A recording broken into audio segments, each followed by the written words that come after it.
The opening is very grandiose and majestic. It's setting a scene of excitement, a grand opening of sorts, and it's perhaps influenced by my love of George Gershwin, as well as some of my other original compositions. For instance, a piece I wrote called Northern Lights.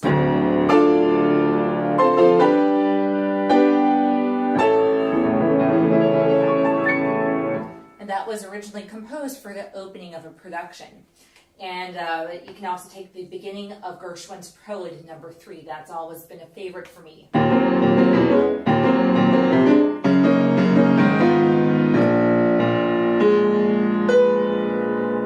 So there's excitement and drama and suspense and jazz. And then we got some glissandi, which means the pianist is sliding the fingers across the keys here.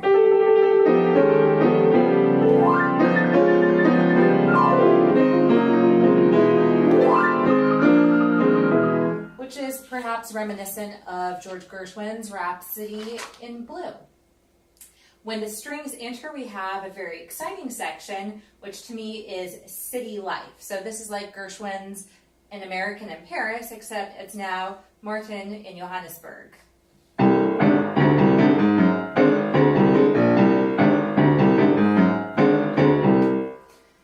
And that continues for a little bit, and then it starts to wind down to become a little bit calmer, but more reflective as well. And you hear a shift in the tonality, a scale that foreshadows the second movement.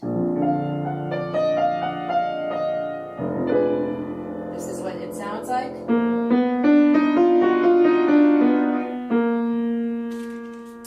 Piano takes over with triplets, which means that we are dividing beats that would normally be 2 into 3, and for me that always symbolizes travel or transition.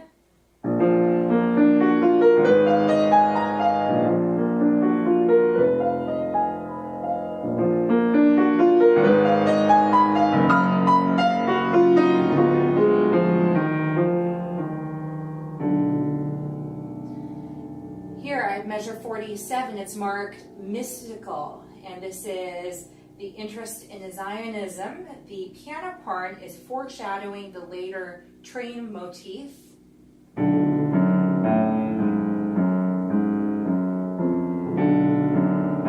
Continuing on like that, pretty much unchanged for most of that section, while the strings are playing using this scale pattern.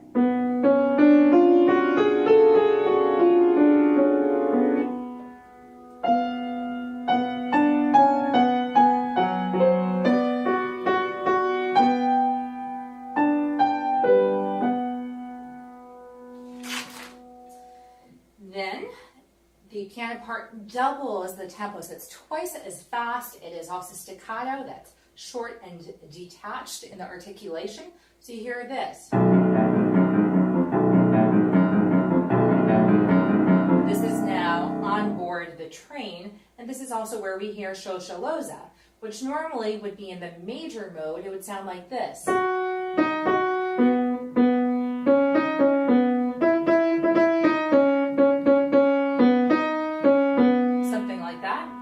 Here, my version is as follows.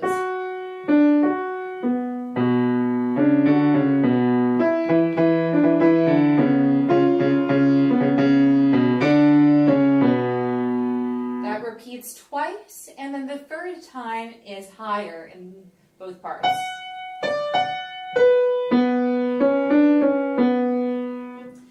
At the end, the train disappears off into the distance, signified by the full measure of rest. And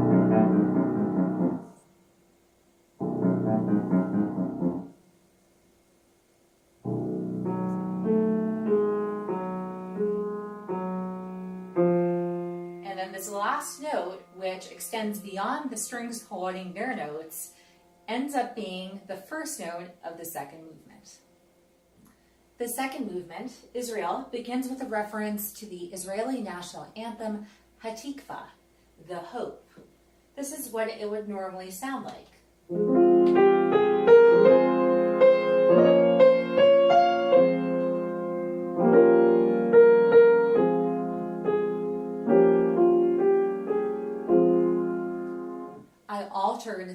pitches and the harmonies, so it sounds more like this.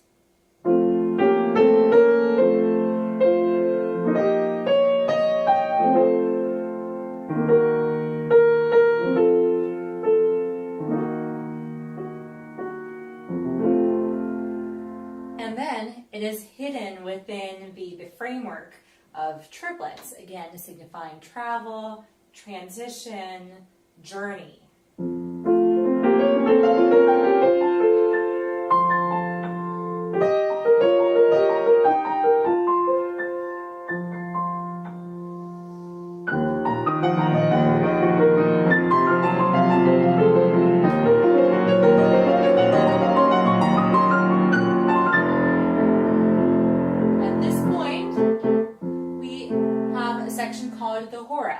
Dance, and this signifies the first marriage. There's also a reference to Martin's career in science. The violin has the theme the first time,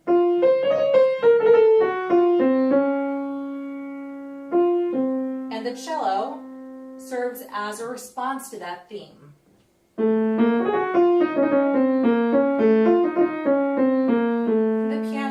Stays the same.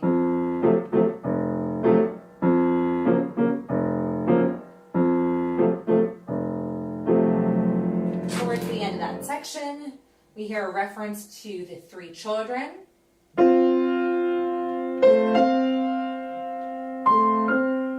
And after that, the experiment switches.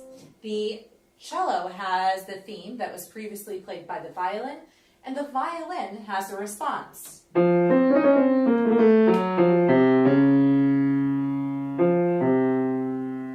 violin,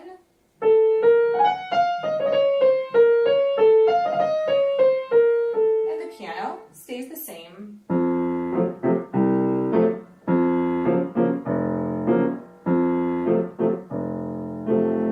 It does shift at the very end. It builds a little bit more. And then for the third iteration of the theme, the strings are using the original material, but the piano is exploring something different. The smallest possible interval on the piano is a half step.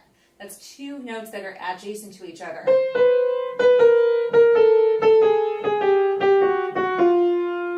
Which is kind of like microbiology, studying something really small. So the strings have the melody, and the piano is now playing this.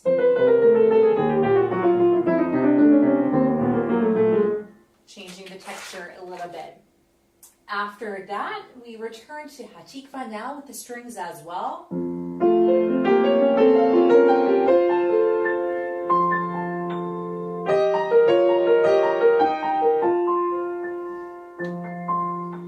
And we would expect an F major ending.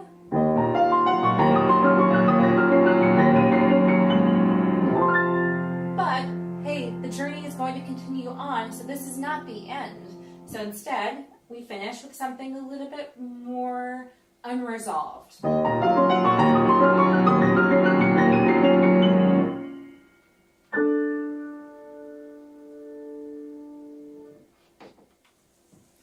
The third movement, America, begins with a more contemporary style and harmony.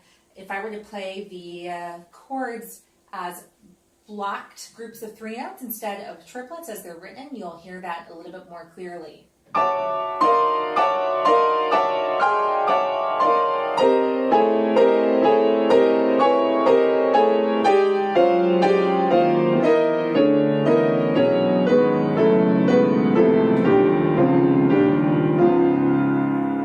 It is inspired by minimalism.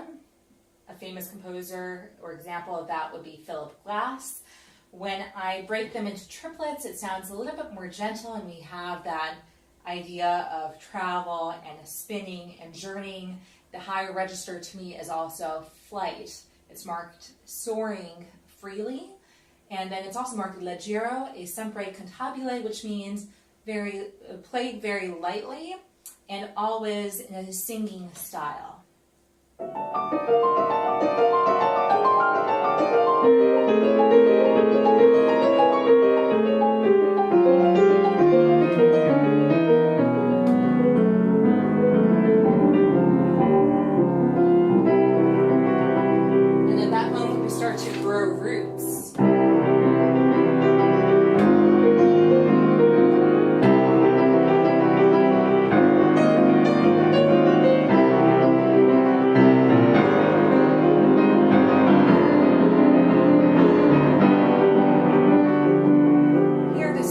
enter, and the parts are very interdependent. The violin and cello are playing the same rhythm at the same time, though different notes, but they are really responding to the piano part. They wouldn't make sense without the harmonic foundation that the piano provides. And this is also interesting for a couple other reasons. One, the piano part has shifted, so instead of the hands moving in a parallel motion, they're moving a contrary motion, so they're symmetrical, and thus creating something of a feeling of flying or flapping wings, maybe like a butterfly or a bird. And this theme is repeated 3 times at 3 different elevations, signifying Martin's love of hiking in the New Hampshire mountains. And there's even a little hint of skiing with a descending whole tone scale. So it sounds like this.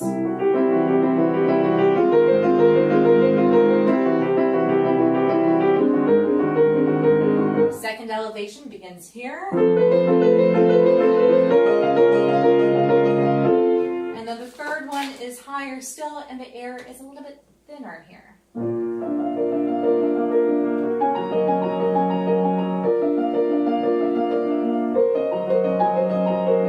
That was at measure 33, marked Misterioso, mysteriously. At measure 41, Relentless, we have a strong rhythmic section with a very American jazzy harmonic approach. And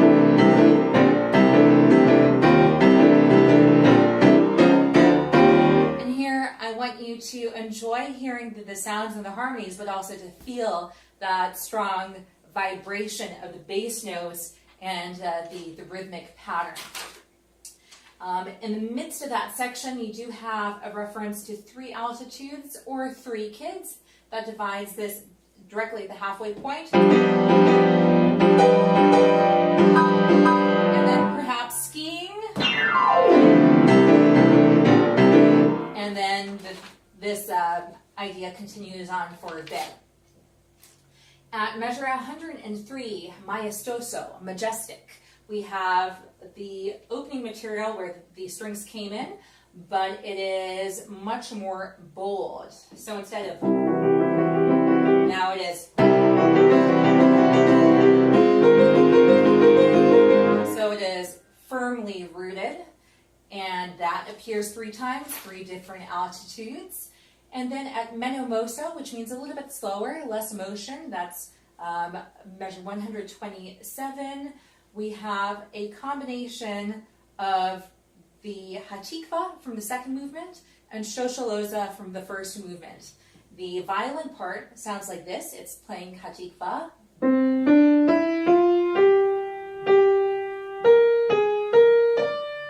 And the cello part, shosholoza. And they're happening at the exact same time, even overlapping in register. So they are intertwining, supported by the piano part. That blends into one more short occurrence of the opening material from the third movement. Kind of fading away. And then at maestoso, measure 139, we have the material from the very beginning of the suite. So it started like this.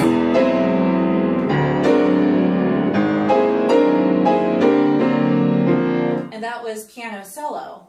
This time it's a little bit different. It's more settled harmonically, and it's performed with the strings. And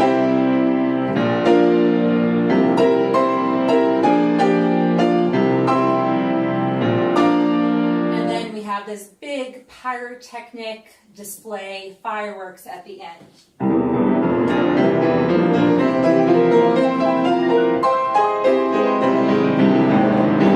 And then perhaps we can thank Martin Kessel for the last 4 notes. And there you have it.